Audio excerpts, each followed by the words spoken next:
just want to say congrats to Temple. That was a good road win for them to come in here. They're flying in for one game and they're flying back out.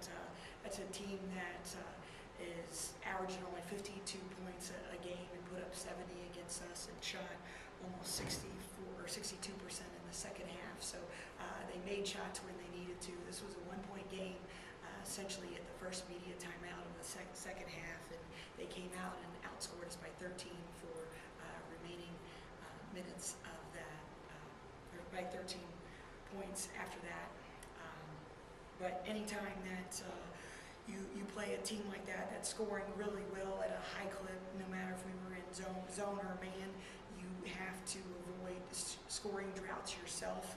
And for us to end the first half going 2 of 15, and then for us to score, not score during 7 minutes of that second half, from about the 15-minute mark to about the 8-minute mark of the second half, when you miss 7 3-pointers and 3 layups and have 5 turnovers in that stretch, and they're shooting 62%.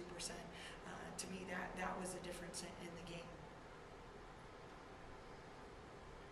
Coach, when you talked a little bit about their offense first, I mean, they were making shots. Were they tough shots that are falling for them? I mean, you see where I'm asking, were you satisfied with your defense creating tough shots, or were they getting good shots and making?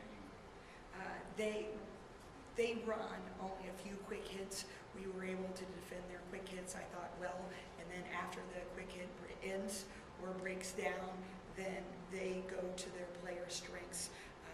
Victoria McCauley, I think, is one of the most talented post players we'll play all year, and she actually was held below her average tonight, but the 2 kids that stepped up for them were Brown off the bench, who's averaging 9 and scored 15, but she's a huge X factor for them, and honestly could be a starter, in my opinion, for them. But Sally Camagano really was huge coming up, starting for them. She's only averaging 5 and scored 17, and they didn't pull her off the floor at all tonight. But that's a kid that hadn't made a 3. She made one of her first shots was a 3. That gave her confidence for the rest of the game. So we had to look inside to try and double or sag in a little bit off some of their shooters to give help on McCauley, because they're only shooting from the field 37% and 23% from the arc. But their kids made some good shots and stepped up tonight for them in the second half. You talked a little bit about your offense. It looked like it bogged down pretty much immediately right off the hedge on the high ball screen.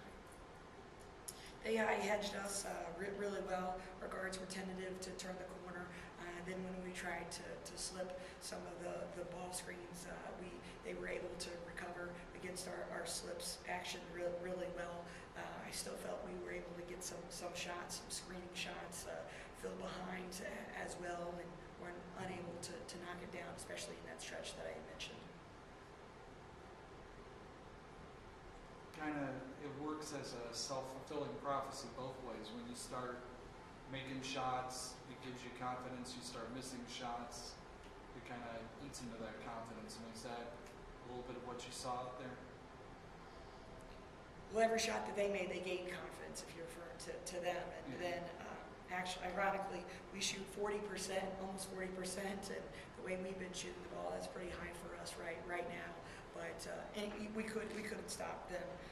They were in a zone, like I said, shooting 62% in the second half. They hit every shot that they wanted to against us.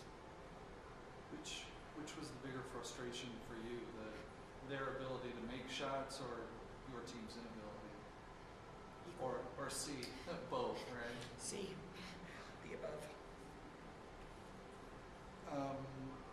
Salinas did not play in the first half. Was that just a coaching decision? I thought Jillian was playing really well. I think she had 6 or 8 of her points in the first half.